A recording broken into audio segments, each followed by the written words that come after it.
¿Y si te dijera que un momento de debilidad en un desierto árido selló el destino de una nación entera para siempre?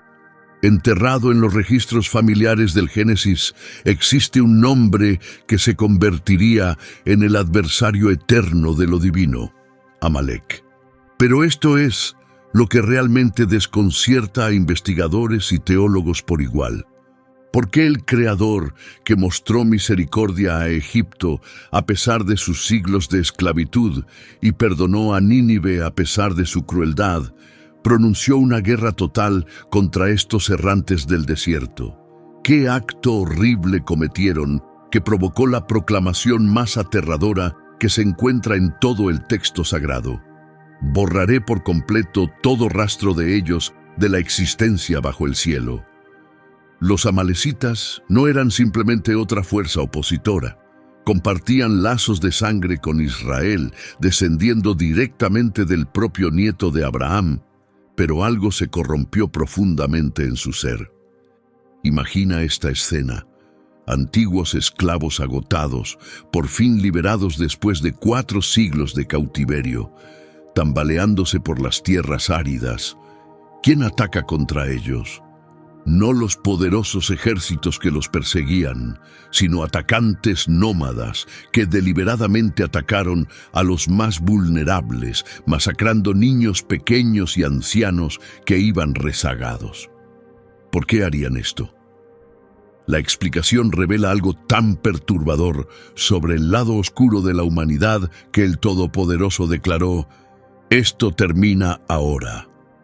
Un monarca lo sacrificaría todo porque mostró misericordia a su líder. Un hombre santo se transformaría en verdugo. Incluso en nuestros días, su mismo nombre guarda un enigma. ¿Cómo desaparece una población entera tan completamente que quienes excavan ruinas antiguas apenas pueden localizar evidencia de su existencia? Prepárate para descubrir por qué los amalecitas se convirtieron en el único adversario que el Todopoderoso juró aniquilar personalmente. Cada grupo de personas tiene un origen, y la historia de los amalecitas comienza con un linaje que se remonta directamente al propio Abraham. Para entender quiénes eran realmente estos individuos, debemos viajar al libro del Génesis y examinar una rama familiar que eventualmente crearía uno de los oponentes más feroces de Israel. Esaú, el hermano gemelo de Jacob, tuvo múltiples hijos. Su hijo mayor recibió el nombre de Elifaz. Ahora bien, Elifaz tenía una concubina, una mujer de menor estatus que una esposa principal, y su nombre era Timna. Génesis capítulo 36, versículo 12, declara claramente: Timna fue concubina de Elifaz, hijo de Esaú, y de ella nació Amalek para Elifaz. Este es el comienzo mismo. Un niño vino al mundo y fue llamado Amalek. Considera la importancia de esta conexión.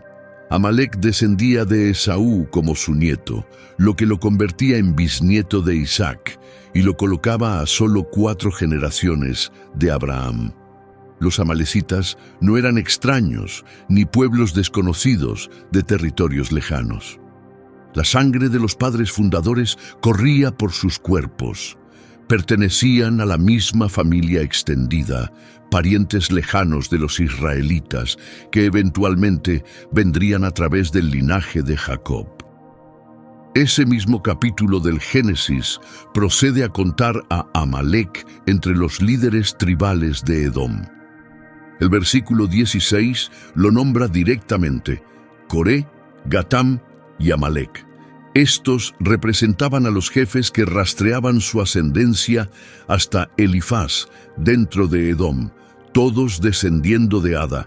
No era simplemente un descendiente entre muchos. Llegó a convertirse en jefe, una persona de influencia, alguien cuya identidad exigía respeto y poder entre quienes descendían de Esaú. Esta conexión familiar importa enormemente porque demuestra que los amalecitas no aparecieron de la nada. Poseían ascendencia, trasfondo cultural y una posición dentro del linaje que se extendía hasta la promesa sagrada hecha entre Abraham y lo divino. Sin embargo, de alguna manera, esta rama particular del árbol ancestral se desarrollaría en una dirección completamente opuesta a la de sus parientes. Mientras otros descendientes de Esaú hicieron sus hogares en las regiones montañosas de Seir, los amalecitas eligieron un camino alternativo. Migraron hacia el sur, hacia las brutales y despiadadas regiones desérticas.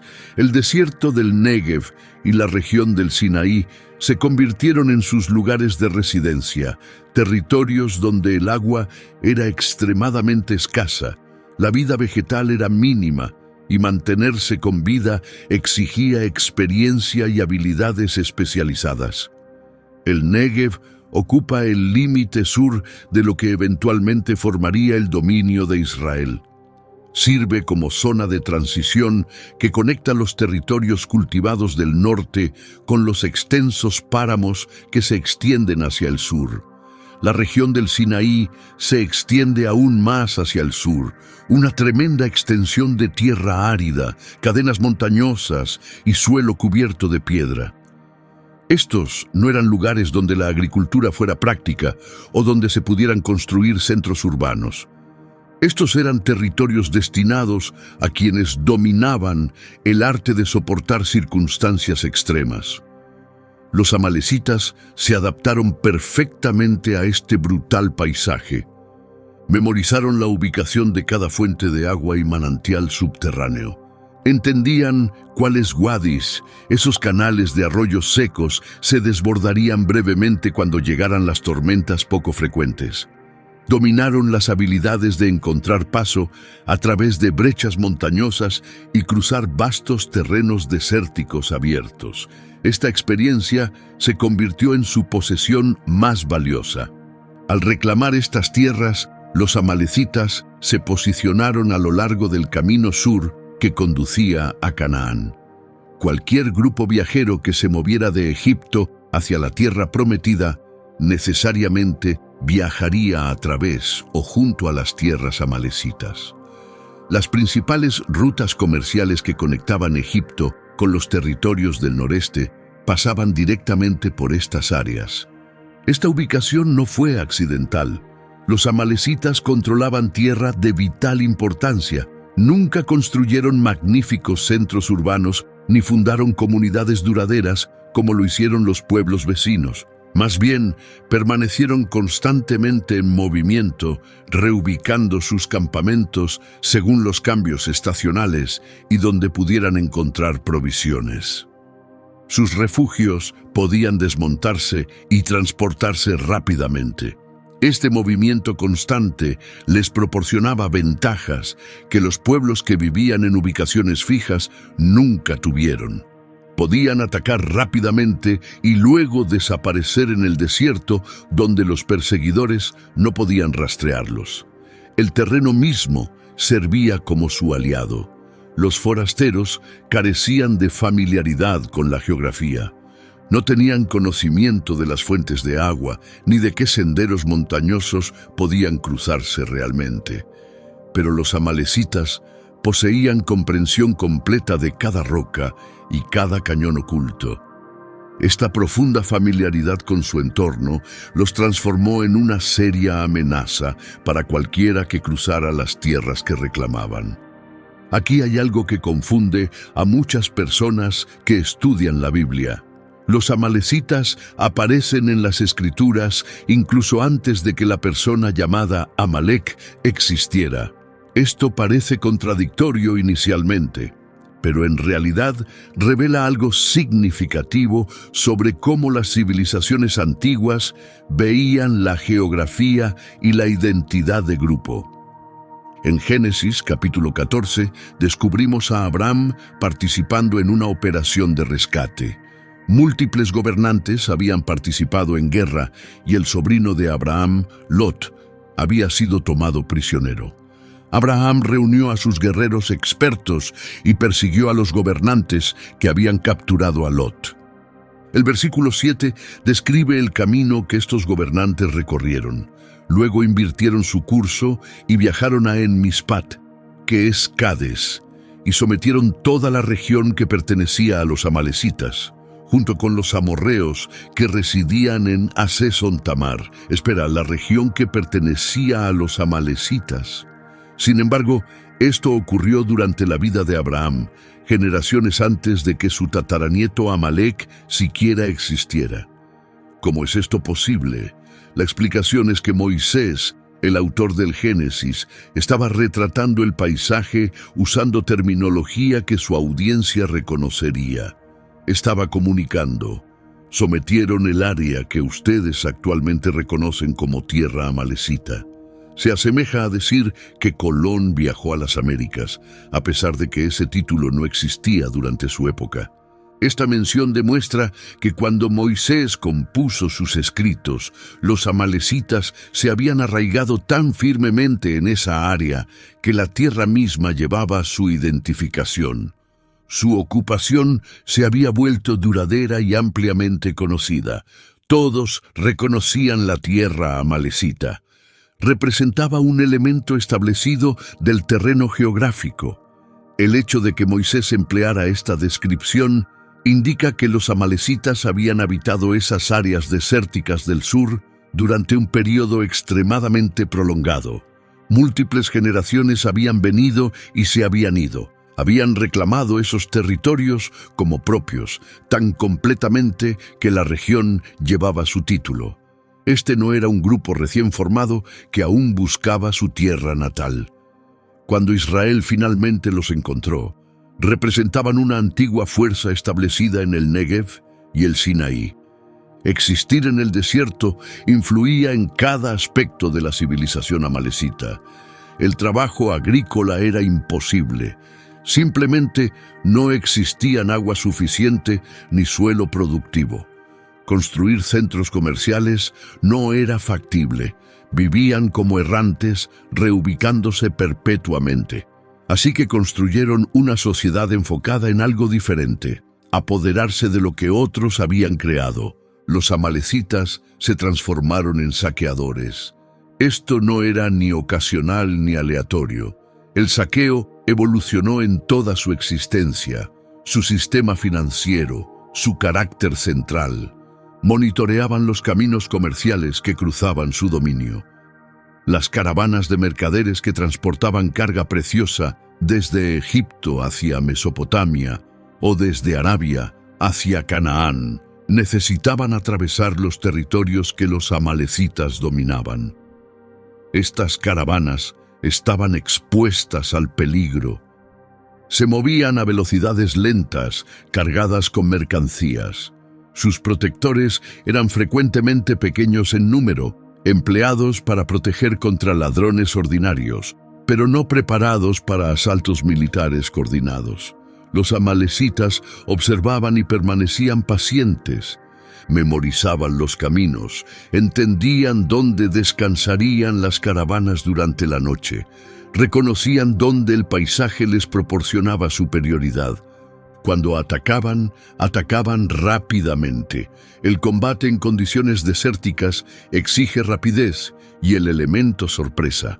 Los amalecitas asaltaban sin advertencia, derrotando a sus víctimas antes de que cualquier resistencia estructurada pudiera materializarse. Agarraban cualquier cosa preciosa, sustancias aromáticas, telas, trabajos en metal, animales. Luego desaparecían de vuelta al páramo. Antes de que la asistencia pudiera llegar a la escena, los atacantes se habían marchado, dispersos por terreno que los forasteros no podían cruzar. Esta forma de vida exigía capacidades y principios específicos. Los hombres amalecitas recibían entrenamiento en combate desde la infancia. Dominaban montar, luchar y soportar las dificultades de los viajes por el desierto. Aprendían a funcionar con agua mínima y alimento limitado cuando era necesario. Se volvían endurecidos, resistentes y despiadados. Mostrar compasión significaba vulnerabilidad. Detenerse significaba muerte. Sin embargo, el saqueo no se trataba simplemente de mantenerse con vida. Evolucionó en una fuente de honor, un estándar para medir el valor de un hombre. Las incursiones triunfantes entregaban riquezas y reconocimiento. Los saqueadores más audaces ascendían a posiciones de liderazgo. Los relatos de ataques valientes se compartían junto a las fogatas nocturnas. Los hombres jóvenes maduraban escuchando historias de los logros de sus padres y antepasados, imaginando su propia oportunidad de demostrar sus habilidades en combate. Esta cultura también garantizaba que los amalecitas estuvieran perpetuamente en conflicto con alguien. Los vecinos que buscan paz no dan la bienvenida a ser saqueados. Los comerciantes cuyas caravanas sufrían ataques deseaban venganza. Las comunidades establecidas cuyos pueblos eran saqueados buscaban defensa o represalia.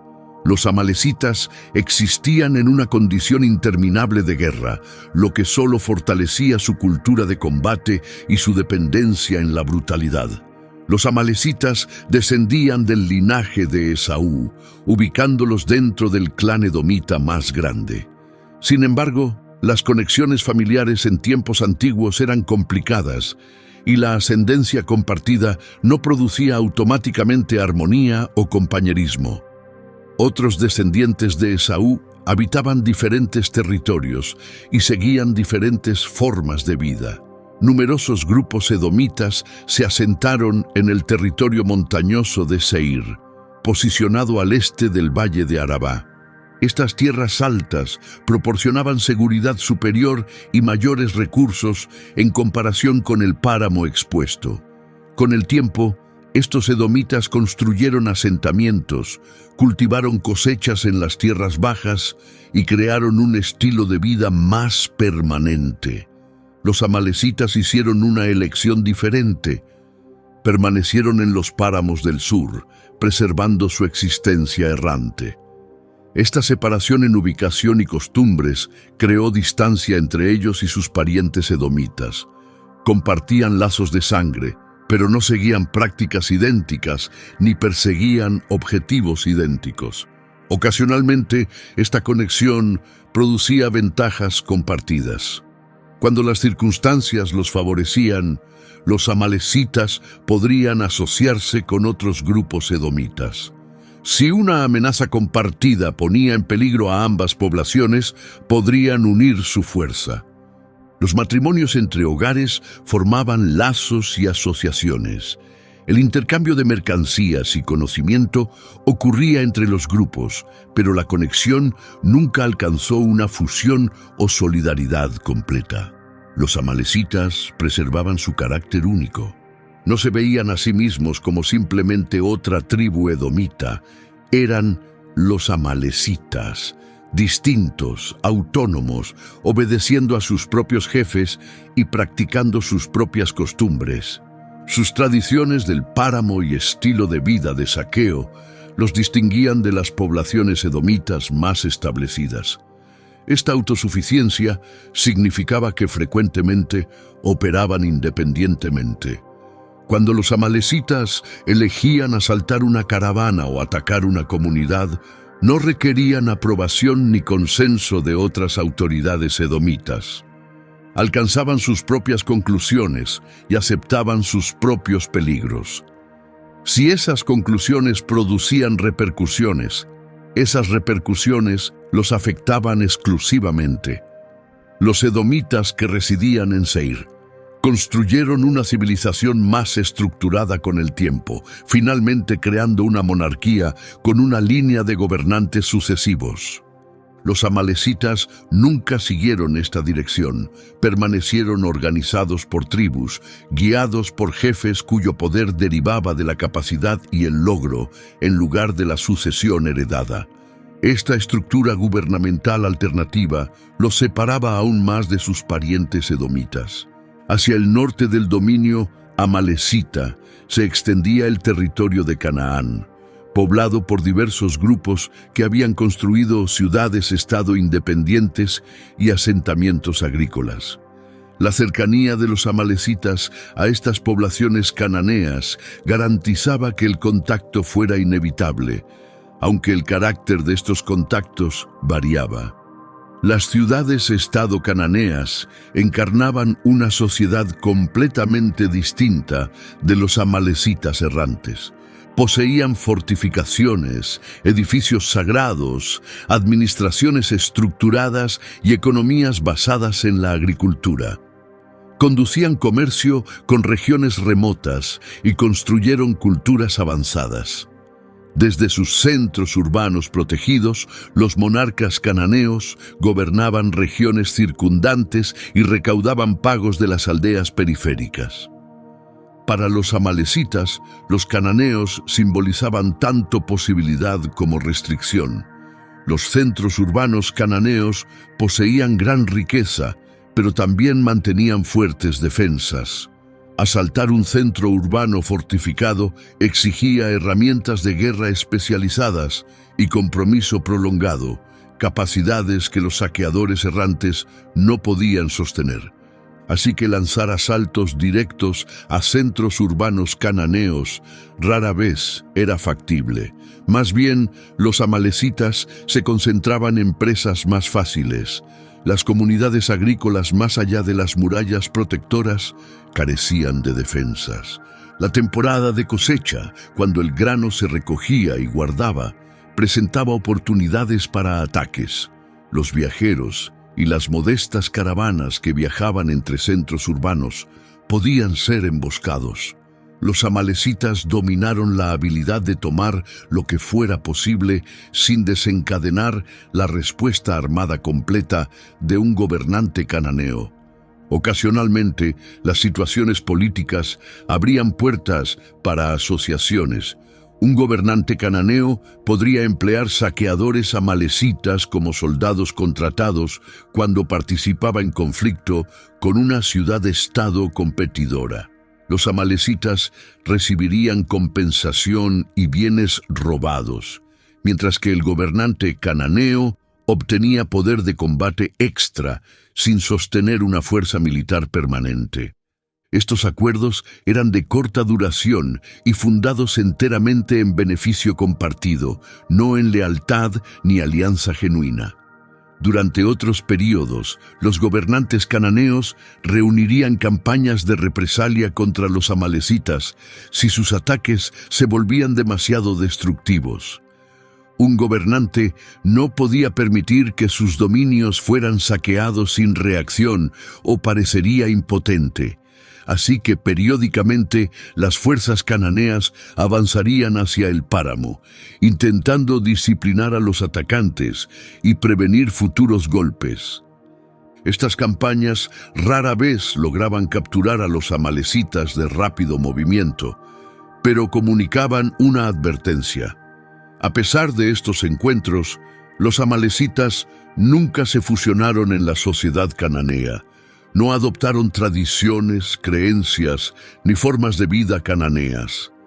Permanecieron separados, manteniendo sus costumbres del desierto y su subsistencia de saqueo. Los cananeos encarnaban la sociedad establecida, todo lo que los amalecitas habían decidido no convertirse.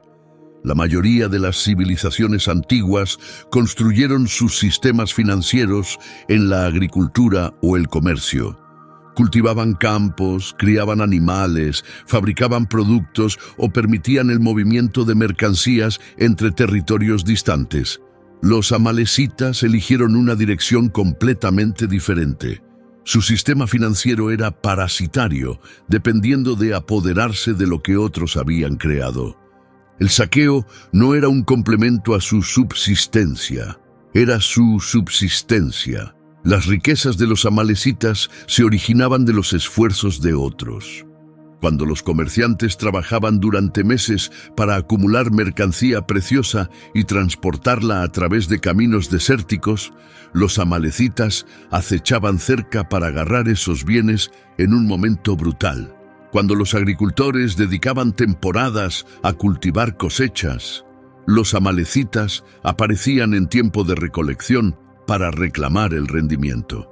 Este enfoque financiero ofrecía ciertos beneficios. Los amalecitas no tenían necesidad de dedicar tiempo a sembrar y nutrir campos. No tenían requisito de preservar conexiones comerciales ni construir instalaciones de producción. No necesitaban comunidades duraderas, con todas las estructuras de apoyo que eso exige. Sus requisitos eran más básicos y podían dirigir sus esfuerzos hacia el combate y el movimiento. Los rebaños representaban una porción significativa de sus posesiones. Durante las incursiones capturaban ovejas, cabras, ganado y camellos. Estas criaturas suministraban alimento, capacidad de viaje y bienes para intercambio.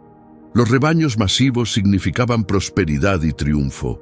Un saqueador triunfante podía enriquecerse en ganado, utilizando su fortuna para mantener múltiples esposas y numerosos descendientes, elevando su posición y poder. Sin embargo, esta base financiera generaba incertidumbre incorporada. Los amalecitas no fabricaban nada por su cuenta. Su fortuna cambiaba según los resultados de las incursiones. Una secuencia de golpes triunfantes podía traerles prosperidad, pero si las víctimas probables fortalecían sus protecciones, o si poderes más poderosos empujaban a los amalecitas de zonas productivas de saqueo, su fortuna podía desaparecer rápidamente. Esta subsistencia parasitaria también requería que otros permanecieran productivos. Si demolían cada asentamiento cercano, mataban a cada comerciante y ahuyentaban cada caravana, no tendrían nada restante para saquear. Así que existía un equilibrio retorcido que preservar. Saquear lo suficiente para prosperar, pero no excesivamente para que los orígenes de la fortuna desaparecieran completamente. La dependencia de bienes robados moldeó los principios y perspectivas amalecitas. ¿Por qué trabajar cuando apoderarse es posible? ¿Por qué construir cuando agarrar está disponible? ¿Por qué producir cuando robar funciona? Estas mentalidades, reforzadas a través de generaciones, crecieron profundamente arraigadas en su sociedad. El trabajo pertenecía a otros. Apoderarse representaba la práctica amalecita. Mucho antes de que Israel encontrara a los amalecitas en Refidim, estos atacantes del páramo ya habían construido una reputación aterradora a lo largo del territorio. Su título era reconocido. Sus tácticas eran comprendidas. Su brutalidad era reconocida. Esta reputación funcionaba como herramienta ofensiva y barrera protectora. El terror representa un poderoso instrumento en combate y supervivencia. Cuando los viajeros sabían que atravesarían el dominio amalecita, se preparaban para el resultado más duro. Empleaban protectores adicionales, viajaban en grupos más grandes, observaban continuamente cualquier indicación de atacantes. Este terror podía ocasionalmente prevenir golpes. Los amalecitas podrían concluir que una caravana completamente equipada no valía el peligro. Sin embargo, el terror también separaba a los amalecitas de otros. Otras poblaciones no buscaban compañerismo con ellos, no recibían invitaciones para participar en coaliciones ni arreglos comerciales. Eran evitados siempre que fuera factible y confrontados cuando era inevitable. Los amalecitas eran reconocidos como oponentes, como peligros, como individuos que requerían vigilancia. Esta separación, no obstante, no los perturbaba. Habían elegido su dirección. Los relatos sobre golpes amalecitas viajaban a través del territorio. Quienes sobrevivían relataban asaltos abruptos que llegaban sin aviso previo. Los comerciantes que perdían caravanas completas describían la rapidez y brutalidad del combate amalecita. Estos relatos reforzaban la reputación y extendían el terror más lejos. Cada generación absorbía relatos de golpes amalecitas, aprendiendo a ejercer precaución cuando cruzaban los territorios del sur. Lo que hacía a los amalecitas especialmente aterradores era su disposición a asaltar a los indefensos. Numerosas tradiciones de combate antiguas mantenían estándares sobre pelear. Combatías a combatientes, no a mujeres y niños. Proporcionabas a los oponentes oportunidad de rendirse. Demostrabas compasión hacia los conquistados. Los amalecitas rechazaban estos estándares, percibían la indefensión como posibilidad, no como justificación para contenerse. Esta reputación de crueldad significaba que cuando los individuos veían atacantes amalecitas acercándose, entendían que no debían anticipar compasión. Rendirse no los rescataría, suplicar resultaría inútil. Los amalecitas tomarían lo que desearan y abandonarían solo lo que no tuviera valor para ellos. Esta conciencia producía horror, y el horror era precisamente lo que los amalecitas buscaban. Los individuos horrorizados no pueden resistir efectivamente, pierden control, se dispersan y cometen errores. Cuando los hebreos esclavizados de Egipto atravesaron el Mar Rojo y entraron al desierto, los amalecitas habían estado atacando los territorios del Páramo del Sur durante generaciones.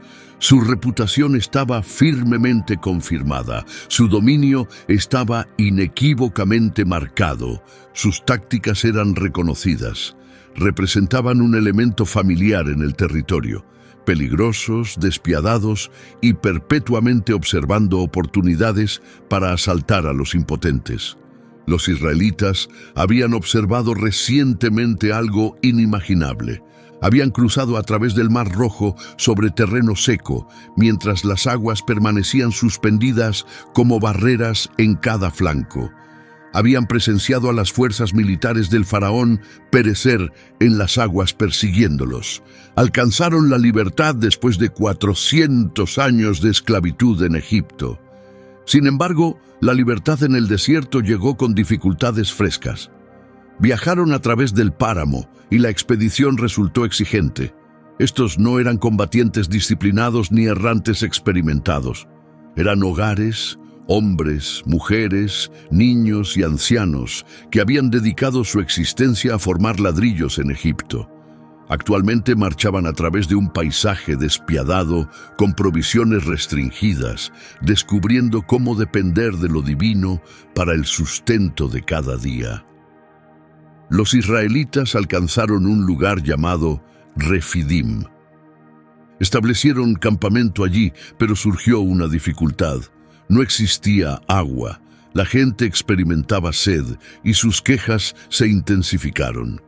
Discutieron con Moisés insistiendo en agua. Moisés suplicó al Todopoderoso y el Señor le instruyó golpear una roca en Horeb.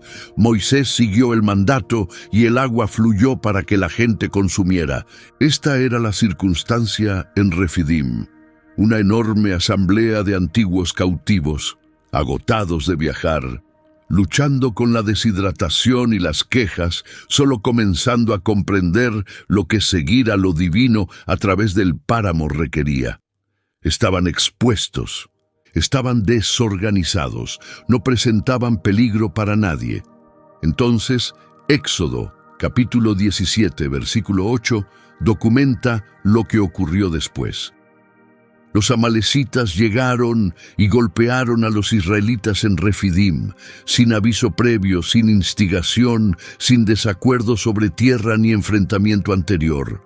Los amalecitas simplemente llegaron y golpearon.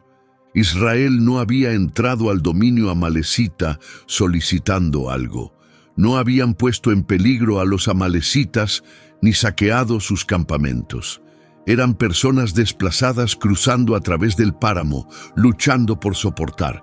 Sin embargo, los amalecitas vieron posibilidad donde otros podrían haber visto seres humanos compañeros que requerían asistencia. Vieron miles de individuos con pertenencias, animales y cero estructura militar. Vieron presa simple. Este asalto no se trataba de protección ni seguridad, se trataba de caza. Los amalecitas observaron una población indefensa y eligieron golpear. Este instante establecería la conexión entre estas dos poblaciones durante siglos por venir. El asalto amalecita en Refidim no era simplemente sin provocación, era deliberado y vicioso en su ejecución. No confrontaron a los combatientes más poderosos de Israel en una competencia honorable. Utilizaron un método que expuso algo siniestro sobre su naturaleza. Años después, Moisés recordaría a la gente este asalto. En Deuteronomio, capítulo 25, versículos 17 y 18, les informó: «Recuerden lo que los amalecitas realizaron contra ustedes durante el viaje cuando partieron de Egipto. Cuando estaban exhaustos y agotados, los encontraron en sus viajes y golpearon a todos los que iban rezagados. No poseían reverencia por lo divino». Reflexionen sobre lo que esto significa. Cuando una asamblea sustancial se mueve a través de un paisaje desafiante, ciertos individuos naturalmente se quedan atrás. Los ancianos no pueden marchar tan rápidamente. Los individuos enfermos batallan para mantener el ritmo. Los niños pequeños se agotan rápidamente y se desaceleran. Las madres embarazadas requieren descanso más frecuente. Estos individuos indefensos terminan rezagados de la asamblea en movimiento.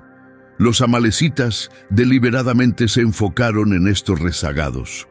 No asaltaron el frente de la formación donde viajaban los hombres más capaces. Golpearon desde atrás, derribando a quienes no podían protegerse.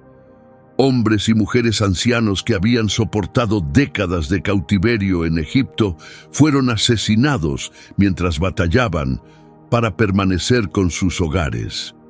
Los niños fueron derribados mientras caminaban. Los individuos enfermos y débiles, ya soportando dificultad, no recibieron compasión. Esto no era combate, esto era masacre.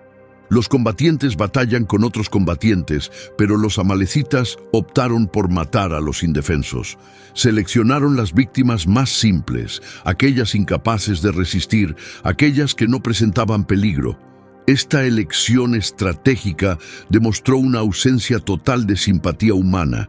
Moisés incluyó una observación esencial: no poseían reverencia por lo divino. Los amalecitas entendían lo que había ocurrido en Egipto. La información se extendía en el mundo antiguo.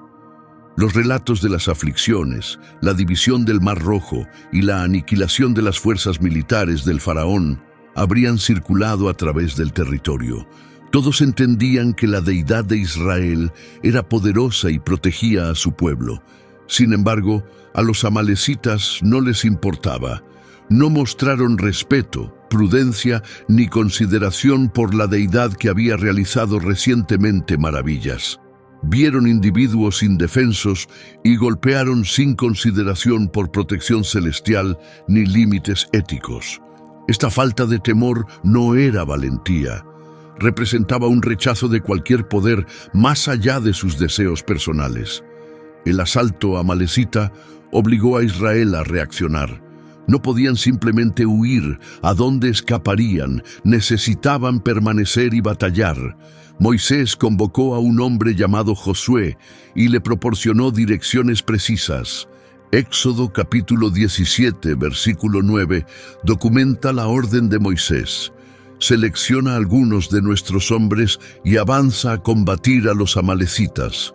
Mañana me posicionaré en la cima de la elevación con el bastón de lo divino en mi mano. Esto marcó la aparición inicial de Josué como comandante de combate. No era un general experimentado.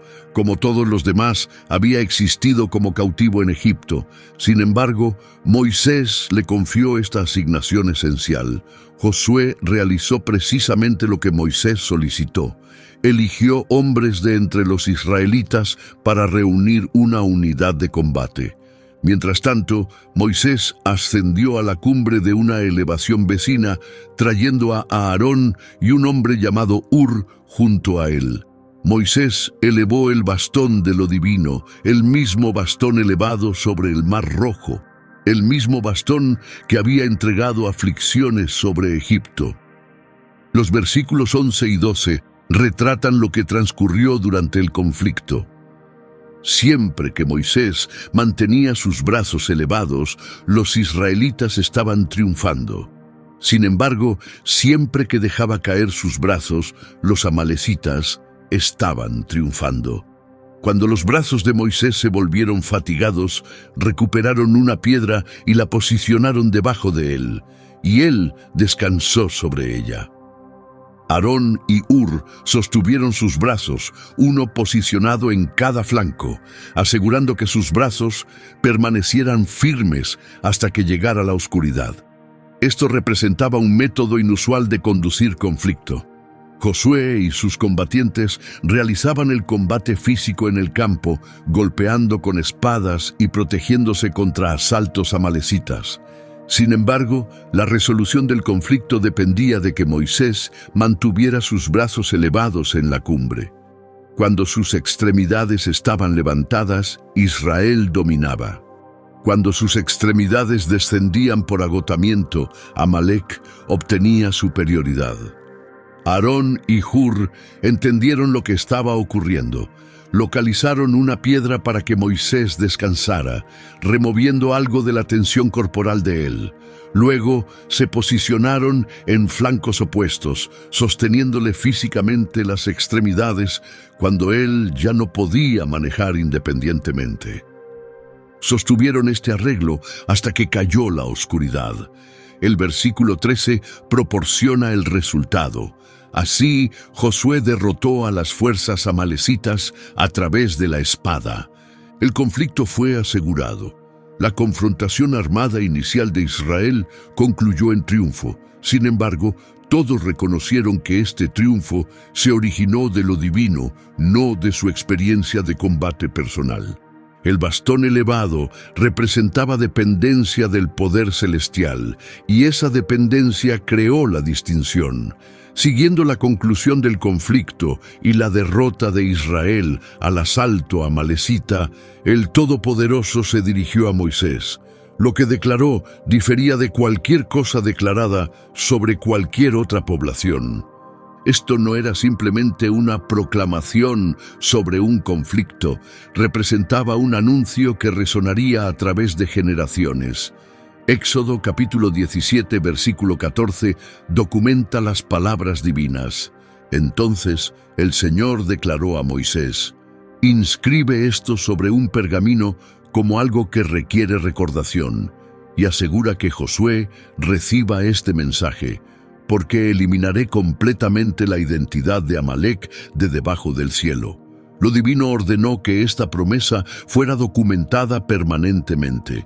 Requería recordación, y particularmente Josué, quien había comandado recientemente las tropas de Israel en conflicto, necesitaba recibir y comprender este decreto celestial. La expresión eliminar la identidad de Amalec de debajo del cielo era incondicional. Lo divino no estaba hablando de derrotarlos en conflicto ni alejarlos. Estaba hablando de eliminación total, destrucción absoluta, la conclusión de su existencia como población. Su identidad actual sería borrada de la tierra. ¿Por qué una declaración tan dura? Otras poblaciones habían resistido a Israel. Egipto los había mantenido cautivos durante 400 años. Sin embargo, lo divino no ordenó la destrucción completa de Egipto. Evaluó a Egipto mediante aflicciones y destruyó las fuerzas del faraón. Pero la población continuó existiendo. Los amalecitas, no obstante, obtuvieron un veredicto diferente. La explicación reside en sus acciones. Golpearon sin justificación, se enfocaron en los indefensos deliberadamente, no mostraron reverencia por lo divino, a pesar de su poder evidente y protección sobre Israel. Esto no era simplemente una acción de combate, representaba una acción que exponía algo esencialmente podrido sobre la naturaleza y sociedad amalecita. La reacción de Moisés al anuncio divino fue instantánea. El versículo 15 declara: Moisés construyó un altar y lo tituló: «El Señor representa mi estandarte». El título reflejaba eventos recientes. Lo divino había servido como estandarte de Israel, su punto de reunión. su origen de triunfo. El bastón elevado sobre la cumbre había funcionado como una bandera de combate que los soldados podían observar. Luego, Moisés entregó otra declaración documentada en el versículo 16. Declaró: «Dado que brazos fueron elevados contra el trono del Señor, el Señor mantendrá conflicto contra los amalecitas a través de cada generación». Esto representaba un conflicto que no concluiría con un enfrentamiento ni una generación. Era conflicto eterno, persistiendo a través del tiempo hasta que el decreto celestial alcanzara cumplimiento. La expresión brazos fueron elevados contra el trono del Señor clarifica por qué este conflicto difería. Cuando los amalecitas golpearon a Israel, no estaban simplemente golpeando una colección de individuos. Estaban golpeando al pueblo que lo divino había seleccionado, el pueblo que él protegía, el pueblo a través del cual él se mostraba a la humanidad. Golpear a Israel significaba golpear las intenciones y diseños de lo divino. Los amalecitas se habían establecido como adversarios, no solamente de Israel, sino del Todopoderoso personalmente. El tiempo transcurrió e Israel progresó a través del desierto. Eventualmente establecieron campamento en Cades Barnea, a lo largo del límite del territorio prometido. Moisés envió 12 exploradores para investigar Canaán y entregar un resumen. Los exploradores regresaron después de 40 días portando información notable sobre la riqueza del territorio. Pero 10 de ellos adicionalmente entregaron relatos alarmantes sobre el poder de los habitantes que residían allí. La reacción de los israelitas fue desafío. Rechazaron entrar al territorio sin importar la promesa de lo divino de proporcionárselo. Incluso hablaron de seleccionar liderazgo fresco y regresar a Egipto. La furia de lo divino se intensificó contra ellos, y él anunció que esta generación no entraría al territorio prometido. Vagarían por el páramo durante 40 años, hasta que cada adulto que había desafiado a lo divino falleciera. Cuando el pueblo recibió este veredicto, abruptamente revirtieron su posición. Ahora deseaban entrar al territorio. Moisés les advirtió contra proceder, clarificando que el Todopoderoso ya no los respaldaba en este esfuerzo. Sin embargo, se negaron a escuchar sus palabras. Números capítulo 14, versículo 44 retrata lo que ocurrió. Sin embargo, en su arrogancia, avanzaron hacia el punto elevado en la región montañosa, aunque ni Moisés ni el arca del pacto del Señor partieron del campamento. Procedieron sin la guía de Moisés y sin el arca, la representación de la presencia divina. Funcionaban independientemente ahora. El versículo 45 proporciona el resultado. Entonces los amalecitas y los cananeos que residían en esa región montañosa descendieron y los golpearon y los empujaron completamente hasta Horma. Los amalecitas ocupaban porciones de la región montañosa del sur. Cuando Israel intentó invadir sin la aprobación de lo divino, los amalecitas se unieron con los cananeos para proteger la tierra. Este enfrentamiento difería completamente de Refidim. En Refidim, Israel poseía el respaldo de lo divino y triunfó a pesar de carecer de experiencia. Aquí se atrevieron a batallar sin la presencia divina y sufrieron derrota total. Los amalecitas ayudaron a empujarlos completamente hasta Horma, causando bajas severas. Esta pérdida entregó una lección dura a Israel. No podían asegurar victorias mediante fuerza personal ni tiempo personal. El triunfo demandaba conformidad y respaldo celestial. Los amalecitas, mientras tanto, habían protegido efectivamente tierra y repelido un esfuerzo de invasión.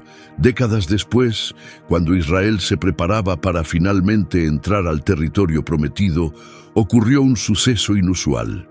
El gobernante de Moab, atemorizado por la cercanía de Israel a su dominio, empleó a un profeta llamado Balaam para colocar una maldición sobre Israel. Sin embargo, cada vez que Balaam separaba sus labios para maldecir, el Todopoderoso colocaba bendiciones en su discurso en su lugar. Balaam entregó múltiples profecías sobre Israel y las poblaciones circundantes. Una de estas profecías referenció directamente a los amalecitas. Números, capítulo 24, versículo 20. Captura el momento. Entonces Balaam observó a Amalec y entregó su profecía. Amalec se paró primero entre las poblaciones, pero su conclusión traerá aniquilación total. La expresión primero entre las poblaciones ha recibido varias interpretaciones. Podría indicar que Amalec era un pueblo antiguo, firmemente arraigado. Alternativamente, podría significar que fueron la población inicial en golpear a Israel después del Éxodo, los primeros en levantar agresión contra el pueblo divinamente escogido. Sin importar, Balaam reconoció que los amalecitas tenían una posición y trasfondo notable, pero ese trasfondo concluiría. Su conclusión traerá aniquilación total. Esto no era el punto de vista personal de Balaam ni su deseo. Representaba un anuncio profético del Todopoderoso. La deidad idéntica que había prometido en Refidim eliminar la identidad de Amalec estaba actualmente validando a través de un profeta extranjero que este veredicto ciertamente ocurriría. La profecía de Balaam contribuyó otra dimensión al decreto celestial contra Amalec. Moisés no era la única persona que había recibido la promesa de lo divino de su aniquilación. Ahora, a través de Balaam, las poblaciones vecinas la recibieron también. Los moabitas, los madianitas y cualquiera que asistiera cuando Balaam entregó estas profecías entendió que los amalecitas estaban designados para aniquilación total por la deidad de Israel. Después del fallecimiento de Josué, Israel entró en una era desafiante. El libro de Jueces describe patrones recurrentes donde Israel descendería a la maldad. El Todopoderoso permitiría que adversarios los subyugaran. La población suplicaría asistencia, y lo divino elevaría a un juez para rescatarlos. Los amalecitas emergen múltiples veces durante esta era, consistentemente como opresores o saqueadores. La referencia inicial aparece durante el relato de Eglón, gobernante de Moab. Jueces capítulo 3, versículo 13 declara: reclutando a los amonitas y amalecitas para acompañarlo, Eglón llegó y golpeó a Israel y tomaron control de la ciudad de las palmas. Los amalecitas constituyeron parte de una alianza con Moab y Amón para asaltar y subyugar a Israel. Ayudaron a capturar Jericó, la ciudad de las palmas, e Israel sirvió a Eglón durante 18 años antes de que lo divino elevara a Og para rescatarlos.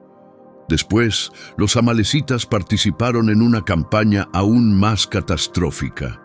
Cuando los madianitas subyugaron a Israel durante la era de Gedeón, los amalecitas estaban junto a ellos. Jueces capítulo 6, versículos 3 al 5 describen las circunstancias. Siempre que los israelitas sembraban sus campos, los madianitas, amalecitas y poblaciones orientales adicionales invadían el territorio, establecían campamentos a través del territorio y demolían las cosechas extendiéndose hasta Gaza y no preservaban nada vivo para Israel, ni ovejas, ni ganado, ni burros. Llegaban con sus rebaños y sus refugios pareciendo enjambres de langostas. Contarlos a ellos o a sus camellos resultaba imposible. Invadían el territorio para devastarlo. Esto representaba destrucción metódica. Cada año, cuando Israel sembraba campos y trabajaba en sus tierras, estos saqueadores aparecían en cantidades enormes. No simplemente robaban provisiones, demolían la capacidad de Israel para sobrevivir. No abandonaban nada, ni cosechas, ni rebaños, nada. La comparación con langostas resultó apropiada. llegaban en cantidades aplastantes y consumían todo. El versículo 6 proporciona el resultado. Madián empobreció tanto a los israelitas que suplicaron al Señor asistencia. Los amalecitas participaron en una campaña que empujó a Israel a la desesperanza. Esto no era saqueo esporádico. Esto representaba devastación anual que se extendió 7 años. Los amalecitas habían reanudado sus patrones establecidos, uniéndose con otros para explotar la indefensión de Israel. Lo divino elevó a Gedeón para rescatar a Israel de la subyugación madianita amalecita. A través de una secuencia de indicadores milagrosos, el Todopoderoso redujo las fuerzas de Gedeón de 32,000 combatientes a solamente 300, asegurando que Israel reconocería que el triunfo se originaba de lo divino, no de capacidad militar. Con estos 300 combatientes, Gedeón asaltó el enorme campamento madianita durante la oscuridad, generando alarma y desorden. Las fuerzas opuestas escaparon y los combatientes de Gedeón los persiguieron. Jueces, capítulo 7, versículo 24, declara: Gedeón envió mensajeros a través del territorio montañoso de Efraín, declarando: desciendan contra los madianitas y controlen las aguas del Jordán delante de ellos, extendiéndose hasta Bet-bara. Así, todos los combatientes de Efraín fueron convocados y controlaron las aguas del Jordán, extendiéndose hasta Bet-bara. Clanes israelitas adicionales se unieron a la persecución, bloqueando rutas de escape. Sin embargo, los gobernantes madianitas, Seba y Salmuna, escaparon con 15,000 combatientes, todo lo restante de su enorme fuerza militar. Gedeón continuó persiguiendo sin detenerse. Jueces, capítulo 8, versículo 10, describe su ubicación. Ahora Seba y Salmuna permanecían en Carcor con fuerzas que numeraban aproximadamente 15,000 combatientes. Todo lo restante de los ejércitos de las poblaciones orientales, 120,000 combatientes armados, habían perecido. La persecución llevó a Gedeón a través de dominio controlado por los amalecitas y sus socios. Sus 300 combatientes estaban agotados, habiendo batallado durante la oscuridad y luego perseguido al adversario a través de numerosas millas. Los versículos 4 y 5 declaran: Gedeón y sus 300 combatientes, agotados pero manteniendo la persecución, alcanzaron el Jordán y lo atravesaron. Se dirigió a los habitantes de Sucot: proporcionen a mis soldados algo de pan. Están exhaustos y continúo persiguiendo a Seba y Salmuna, los gobernantes de Madián. Los asentamientos en este territorio, Sucot y Peniel, rechazaron asistir a Gedeón. Temían que si Gedeón fallaba en capturar a los gobernantes madianitas, esos gobernantes regresarían y disciplinarían a cualquiera que lo hubiera respaldado. No arriesgarían respaldar la persecución de Gedeón. Sin importar el agotamiento y la ausencia de respaldo, Gedeón persistió. El versículo 11 describe su estrategia.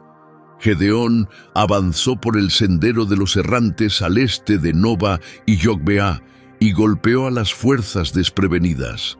Utilizó los caminos que poblaciones errantes, incluyendo los amalecitas, viajaban por ese territorio. Entendía el paisaje suficientemente para acercarse sin ser notado. El versículo 12 proporciona el resultado.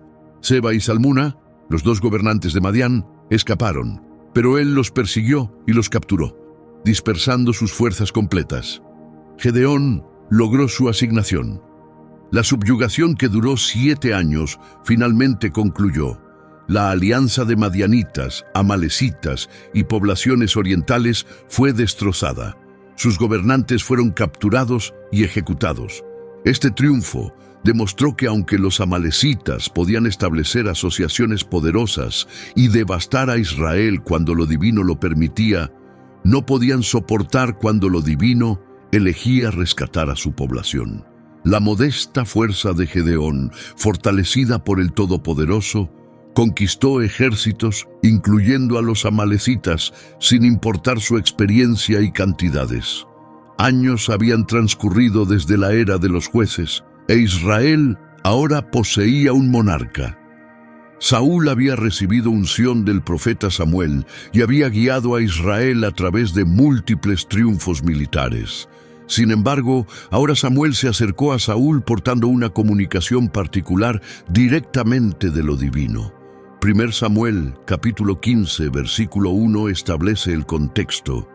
Samuel se dirigió a Saúl: «Represento al que el Señor envió para ungirte gobernante sobre su población Israel. Por lo tanto, atiende cuidadosamente la comunicación del Señor». Samuel estaba recordándole a Saúl su posición. Era el profeta que había ungido a Saúl y estaba entregando el mensaje de lo divino. Saúl requería atención cercana. Luego, Samuel transmitió la comunicación. Los versículos 2 y 3 documentan la instrucción de lo divino. Esto representa lo que el Señor Todopoderoso declara: «Disciplinaré a los amalecitas por sus acciones hacia Israel cuando los emboscaron mientras partían de Egipto. Ahora avanza, golpea a los amalecitas y aniquila completamente todo lo que les pertenece. No muestres misericordia hacia ellos. Ejecuta hombres y mujeres, niños e infantes, ganado y ovejas, camellos y burros». La justificación para esta instrucción se extendía siglos atrás hasta Refidim. El Todopoderoso no había pasado por alto lo que los amalecitas habían realizado cuando golpearon a los miembros más vulnerables de Israel mientras la población escapaba de la esclavitud. El decreto celestial declarado en ese momento, que lo divino eliminaría la identidad de Amalek, estaba ahora recibiendo cumplimiento. Las direcciones eran notablemente precisas. Saúl debía aniquilar todo. El término hebreo empleado aquí es erem, significando dedicado a aniquilación, completamente destruido. Nada debía recibir misericordia ni preservación. Cada individuo, cada criatura, todo lo que los amalecitas poseían requería destrucción. Esta instrucción resulta desafiante para lectores contemporáneos comprender. ¿Por qué aniquilación tan completa? El pasaje referencia la transgresión inicial, el asalto injustificado sobre refugiados indefensos, atacar a los débiles e indefensos, la ausencia absoluta de reverencia por lo divino.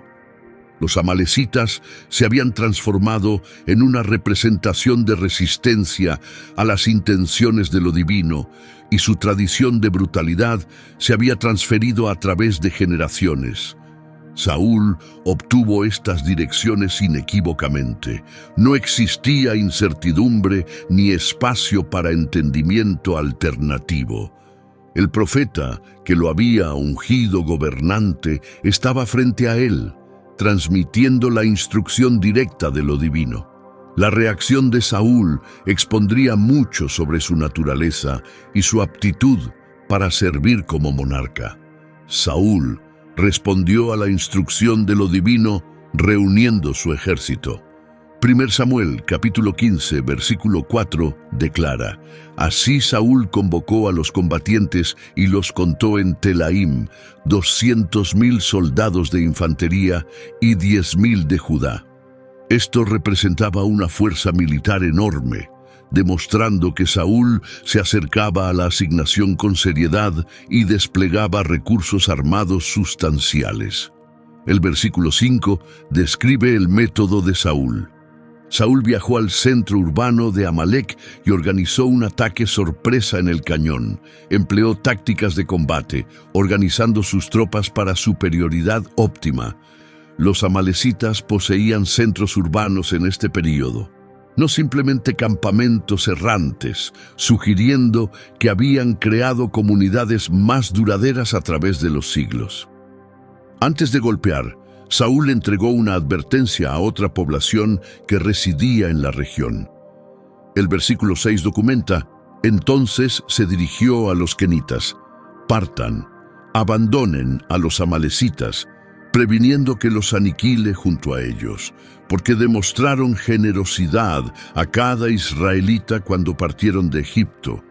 Así los kenitas partieron de los amalecitas. Los kenitas compartían parentesco con el suegro de Moisés y habían asistido a Israel durante el éxodo. Saúl aseguró que no quedarían atrapados en la aniquilación, probando que podía diferenciar entre adversarios de Israel y aquellos que habían demostrado generosidad. Entonces comenzó el asalto. El versículo 7 proporciona la extensión. Entonces Saúl golpeó a los amalecitas extendiéndose desde Javila hasta Shur, acercándose al límite oriental de Egipto. Esto representaba una operación completa que abarcaba la extensión completa del dominio amalecita. Desde Javila, en el páramo de Arabia, hasta Shur, acercándose a Egipto, las tropas de Saúl avanzaron por cada territorio que los amalecitas dominaban.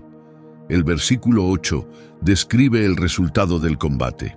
Capturó a Agag, gobernante de los amalecitas, con vida, y a cada uno de su población los aniquiló completamente a través de la espada.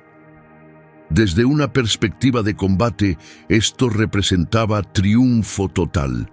Las tropas de Saúl conquistaron el ejército amalecita, aniquilaron su población y capturaron a su gobernante. Los amalecitas, como fuerza de combate, fueron destrozados. Sus centros urbanos cayeron. Su población pereció en conflicto. La operación mostró las habilidades de Saúl como líder de combate. Podía coordinar fuerzas masivas, diseñar golpes tácticos y conducir operaciones completas abarcando dominios extensos. Había logrado lo que lo divino lo envió a realizar. O lo había hecho. Saúl había asegurado el conflicto completamente. Los amalecitas sufrieron derrota. Su gobernante fue capturado. Sin embargo, entonces Saúl tomó decisiones que transformarían todo. 1 Samuel capítulo 15 versículo 9 revela lo que ocurrió.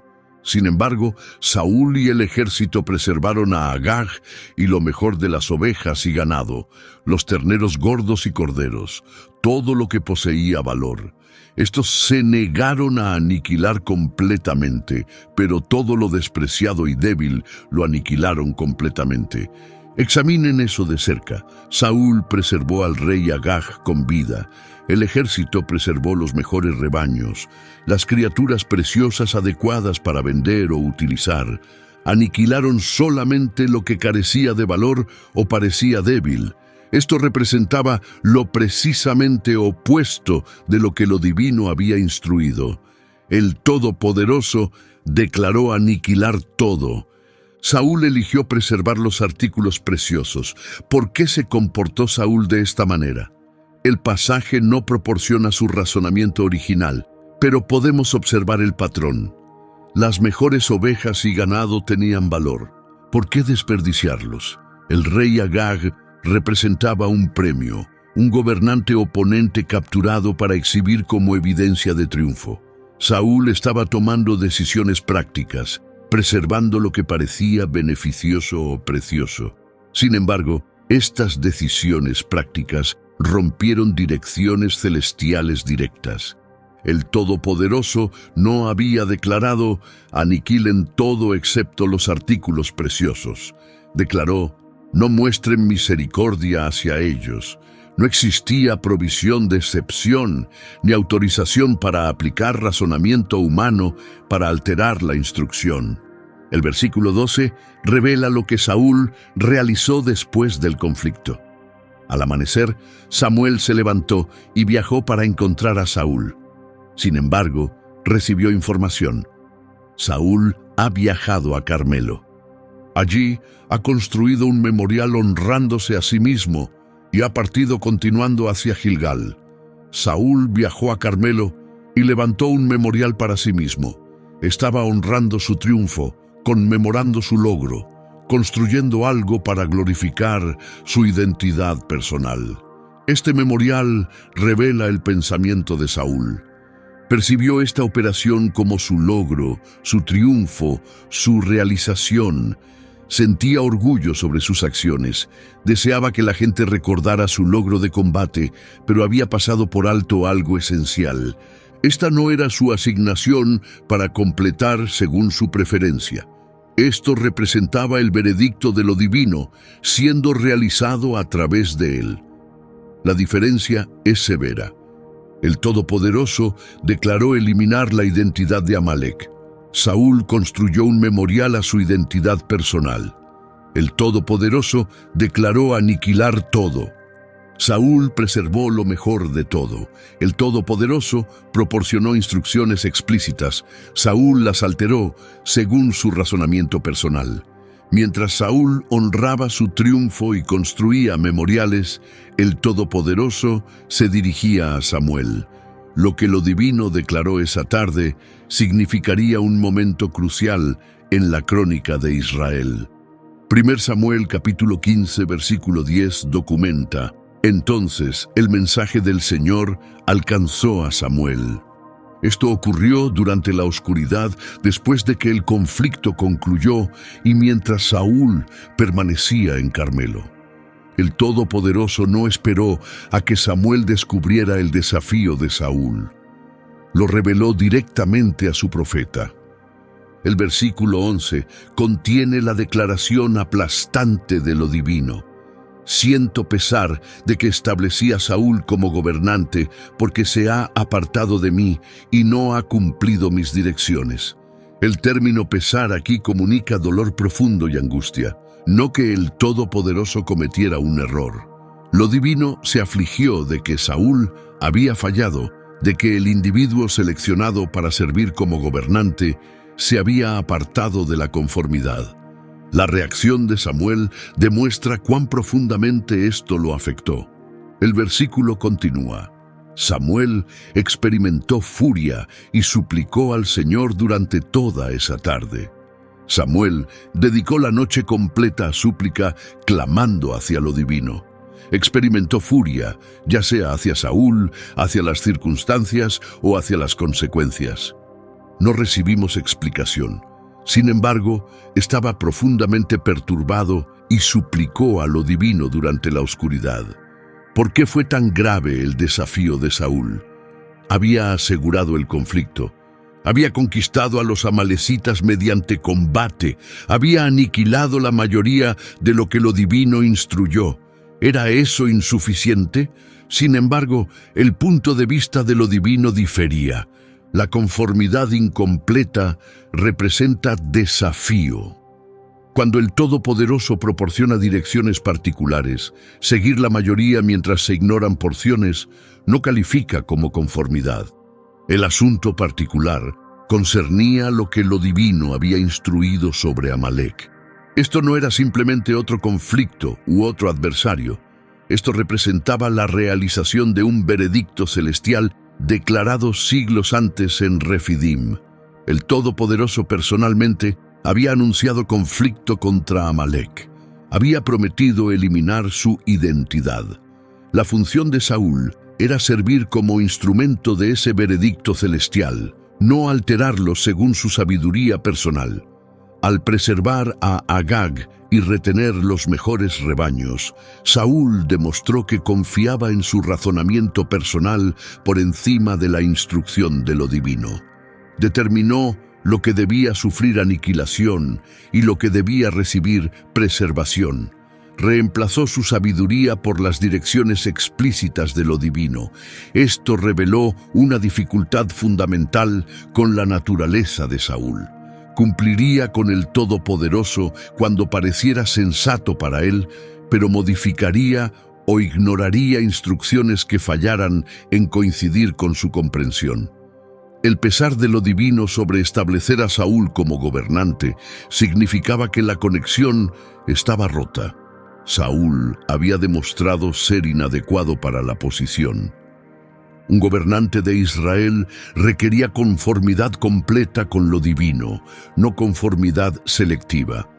El reino requería un líder que confiara en las instrucciones de lo divino, incluso cuando carecieran de sentido práctico.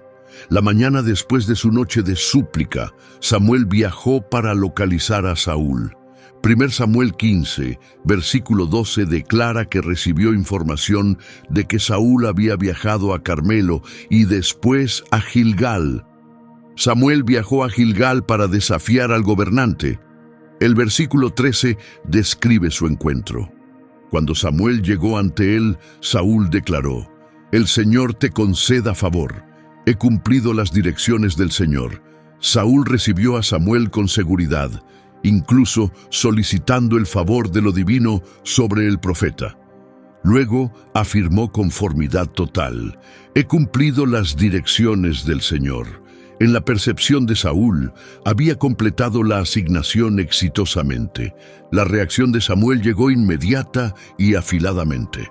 El versículo 14 documenta: «Sin embargo, Samuel declaró: ¿qué entonces representa este llanto de ovejas que alcanza mi oído?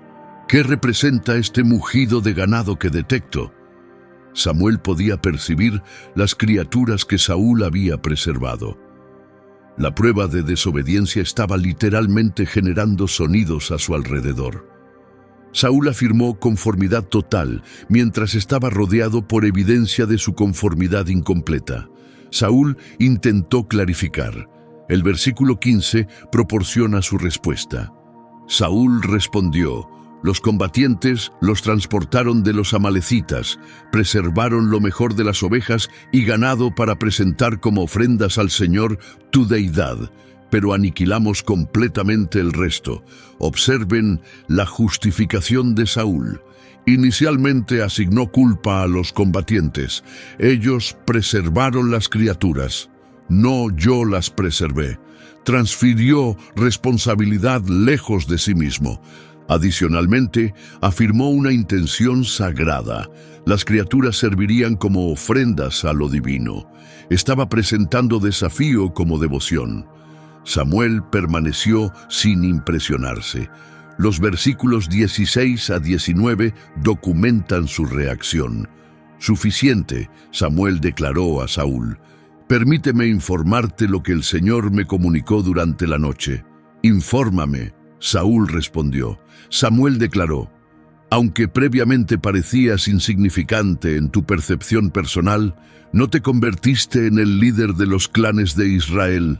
El Señor te ungió gobernante sobre Israel y te envió en una asignación declarando: avanza y aniquila completamente a esos individuos corruptos, los amalecitas. Conduce guerra contra ellos hasta que los hayas eliminado completamente. ¿Por qué te negaste a cumplir con el Señor? ¿Por qué te apoderaste de los bienes robados y cometiste mal en la percepción del Señor?». Samuel penetró las justificaciones de Saúl. Lo divino había proporcionado direcciones explícitas. Saúl había elegido apoderarse de bienes robados en su lugar. La racionalización sagrada no tenía significado. La instrucción era aniquilar todo, no preservar lo mejor para ofrendas. Saúl intentó una vez más justificarse. El versículo 20 documenta: «Sin embargo, yo sí cumplí con el Señor», Saúl declaró. «Procedí en la asignación que el Señor me dio. Aniquilé completamente a los amalecitas y transporté de regreso a Agag, su gobernante». Saúl mantuvo que había cumplido, incluso mientras reconocía que transportó de regreso al gobernante con vida, lo preciso que lo divino le instruyó no realizar. Entonces Samuel habló una de las declaraciones renombradas en las Escrituras. Los versículos 22 y 23 documentan: «Sin embargo, Samuel respondió: encuentra el Señor placer en ofrendas quemadas y sacrificios igualmente como en cumplir con el Señor. Cumplir supera el sacrificio y escuchar supera la grasa de carneros, porque la rebelión se asemeja a la transgresión de hechicería y el orgullo se asemeja a la maldad de adoración a ídolos. Dado que has desestimado el mensaje del Señor, Él te ha desestimado como gobernante». Las declaraciones de Samuel golpearon el núcleo del asunto. Las ceremonias sagradas no reemplazan la conformidad. No puedes desafiar a lo divino y después presentarle ofrendas de las ganancias de tu desafío. La conformidad representa lo que lo divino desea. La conformidad incompleta de Saúl en realidad constituía rebelión, desestimando el mensaje de lo divino. Y esa rebelión resultó igualmente grave como hechicería o adoración a ídolos. La declaración final resultó aplastante. Él te ha desestimado como gobernante. La monarquía estaba siendo removida de Saúl. Su linaje no persistiría completamente porque alteró la instrucción explícita de lo divino concerniente a los amalecitas. Después de la declaración de Samuel de que Saúl fue desestimado como gobernante, Saúl finalmente reconoció su transgresión. 1 Samuel, capítulo 15, versículos 24 y 25 documentan: Entonces Saúl se dirigió a Samuel: He transgredido, rompí la instrucción del Señor y tus direcciones. Experimenté temor de los combatientes y por lo tanto cedí ante ellos. Actualmente te imploro, perdona mi transgresión y regresa junto a mí, permitiéndome adorar al Señor. Saúl reconoció el error, asignó culpa a su temor de la población y solicitó perdón. Sin embargo, la reacción de Samuel demostró que el daño era permanente. El versículo 26 declara: Sin embargo, Samuel le respondió: No regresaré junto a ti. Has desestimado el mensaje del Señor y el Señor te ha desestimado como gobernante sobre Israel. Samuel rechazó acompañar a Saúl para adoración. La destitución permaneció firme. Cuando Samuel giró para partir, Saúl agarró su vestimenta y se rasgó. Samuel utilizó incluso este suceso para comunicar un mensaje. Los versículos 27 y 28 documentan: Cuando Samuel giró para partir, Saúl agarró el borde de su vestimenta y se rasgó. Samuel le respondió: El Señor ha rasgado la monarquía de Israel de ti este día y la ha otorgado a uno de tus compatriotas, a alguien superior a ti. Después de intercambio adicional, Samuel finalmente consintió en acompañar a Saúl para adoración, pero entonces abordó el asunto incompleto. El versículo 32 declara: Entonces Samuel declaró: Transporten ante mí a Agag, gobernante de los amalecitas. Agag se acercó a él con restricciones. Ciertas traducciones indican que Agag se acercó con seguridad o contentamiento, implicando que creía que la amenaza había concluido. Había recibido preservación cuando todos los demás perecieron. Quizás confiaba en que recibiría permiso para sobrevivir.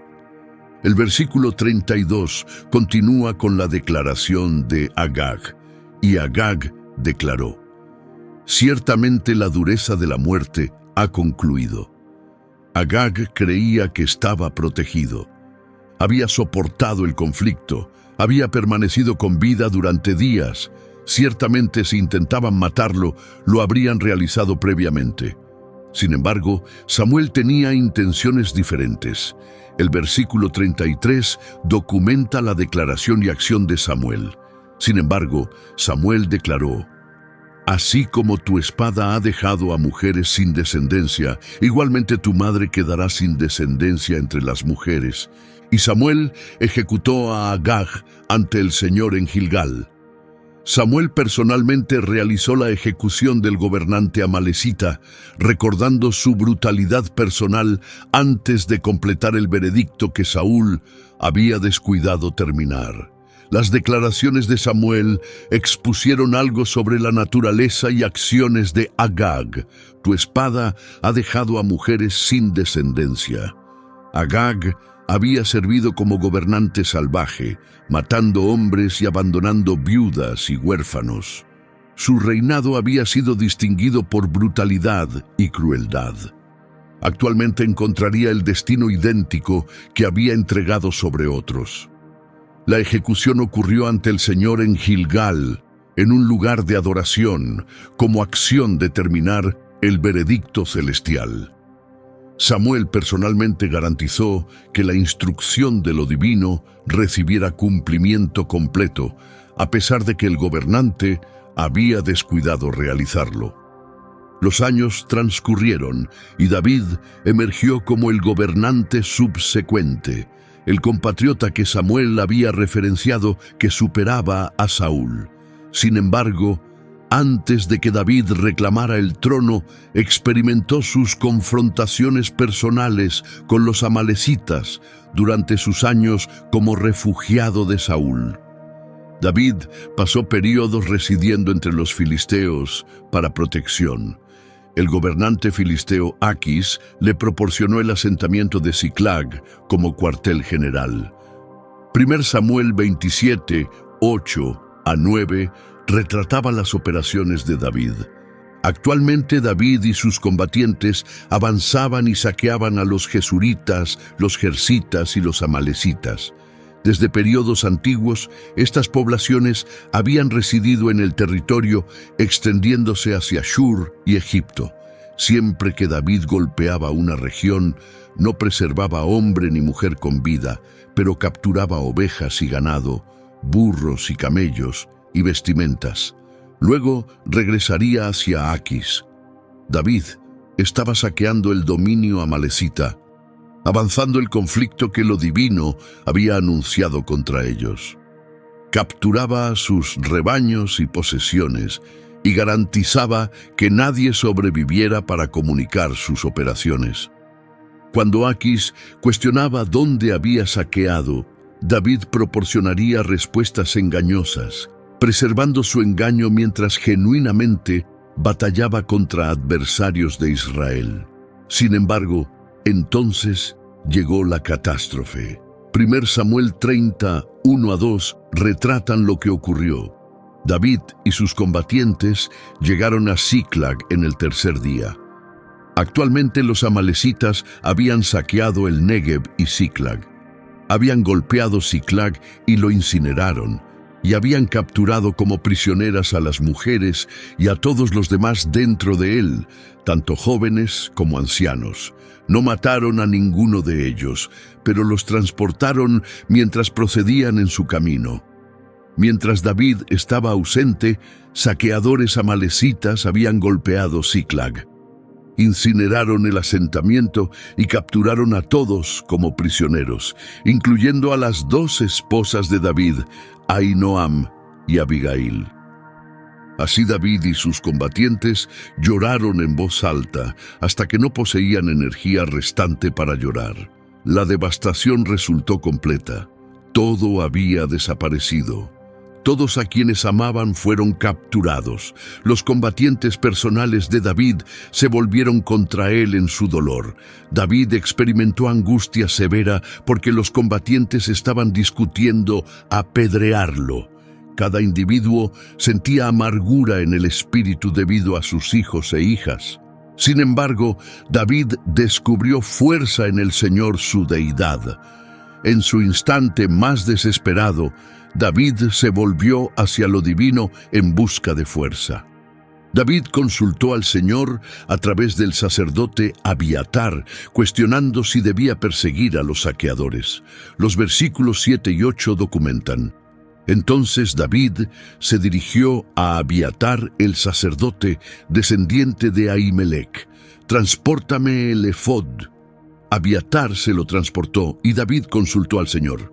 «Debería perseguir a este grupo saqueador. Los alcanzaré». «Persíguelos», respondió. «Absolutamente los alcanzarás y lograrás el rescate». David reunió 600 combatientes y comenzó la persecución. Descubrieron a un sirviente egipcio que había sido abandonado por los amalecitas cuando se enfermó. Este individuo consintió en guiar a David hacia el grupo saqueador. Los versículos 16 y 17 retratan lo que David descubrió.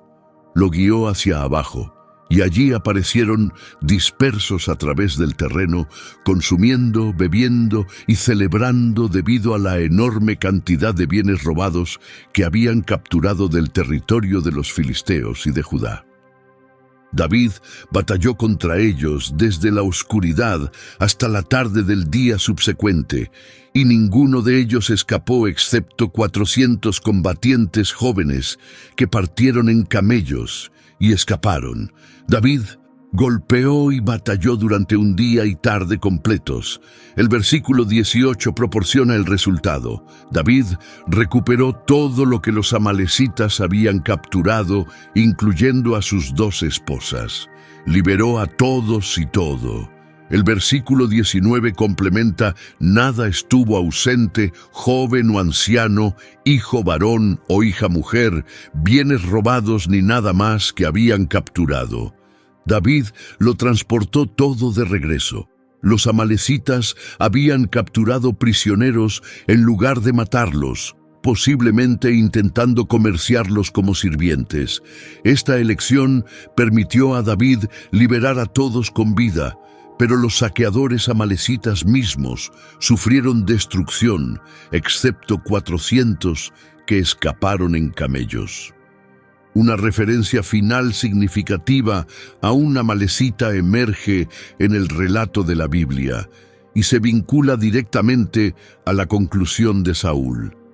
Después de la muerte de Saúl en conflicto contra los filisteos en el monte Gilboa, un individuo joven se acercó a David portando información.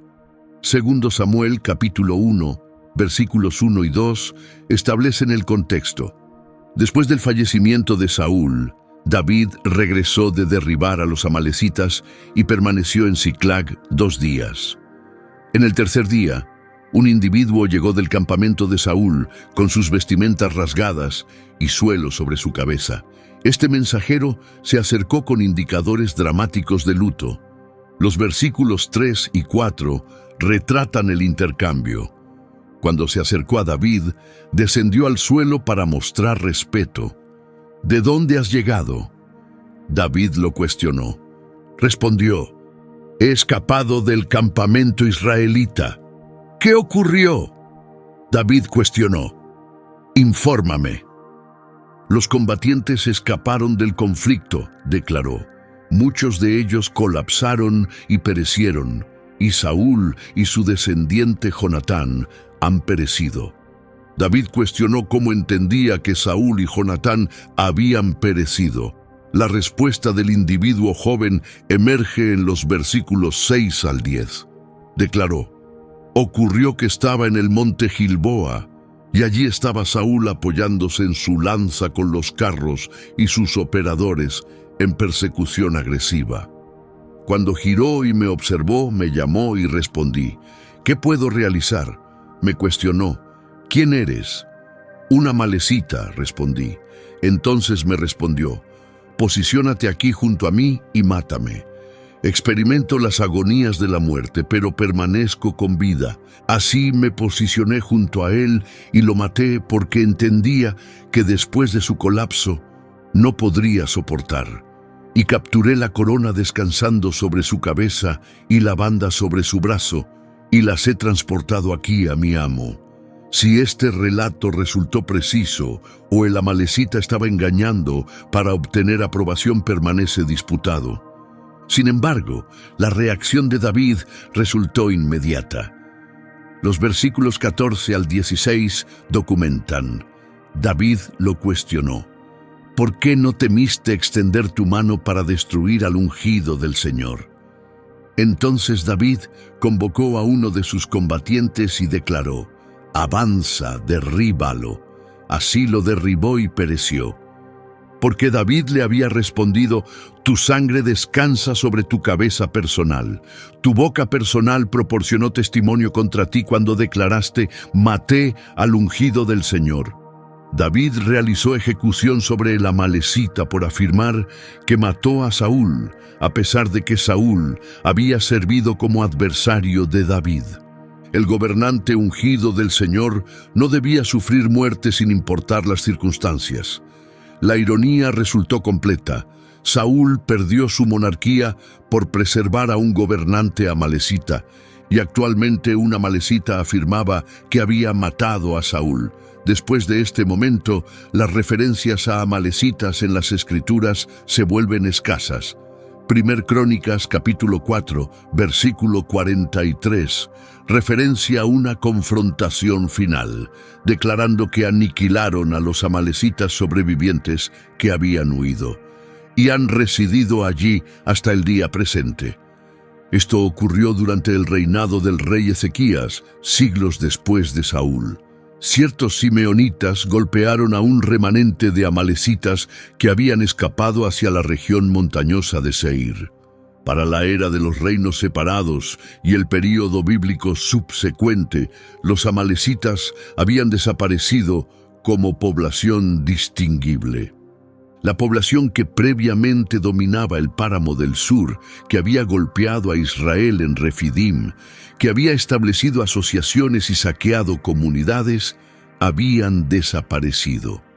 El decreto celestial declarado en Refidim había alcanzado cumplimiento. Su identidad fue eliminada. Su existencia como población terminó completamente. Si esta expedición a través de las crónicas bíblicas ha revelado detalles que nunca has observado previamente, no lo retengas privadamente. Presiona ese botón de suscripción asegurando que no pasarás por alto nuestro examen subsecuente completo en los relatos más cautivadores de las Escrituras.